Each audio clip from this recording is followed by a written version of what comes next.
This is utterly horrendous and heartbreaking, where people are more concerned with whether or not Elon Musk should be getting involved in British politics than the point he's actually making. If people can be jailed for hurty words or words that incite violence without actually being violent themselves, then people can be jailed for words or actions that result in harm to others. And in my view, both the Conservatives and Labour are guilty. Our two main political parties both washed their hands of a government-led inquiry into grooming gangs, and had it not been for ex-detective Maggie Oliver, who helped expose the failure to tackle paedophile gangs in Rochdale, I doubt much would have happened about it. Maggie blew the lid open on the Rochdale grooming gang scandal, which comprised of mainly Pakistani Muslim males sexually abusing white girls. This is important because, and it's an important fact, because part of the reason why the authorities were not forthcoming about reporting it was because many of those who could have were afraid of being called racists. And now pressure is mounting on the government to deliver a public inquiry into the Oldham scandal.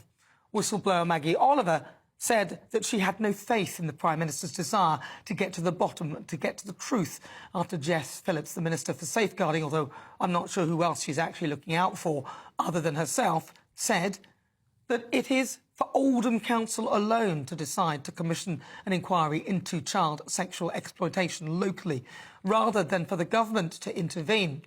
While acknowledging the strength of feeling for a further inquiry, the Safeguarding Minister insisted that Oldham should take its own approach, thereby leaving it in the hands of Oldham Council, who themselves have requested a government-led inquiry to get justice for the victims. Leader of Oldham Council said, "Since October, we have been working on setting up that independent inquiry." Went on to say, liaising with Oldham survivors and Telford Council, which conducted a similar inquiry.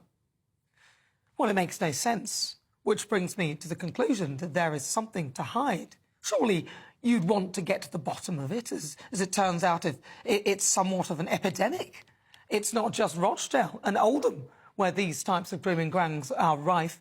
It's across the country, from Yeovil to Glasgow. I counted at least 50 locations.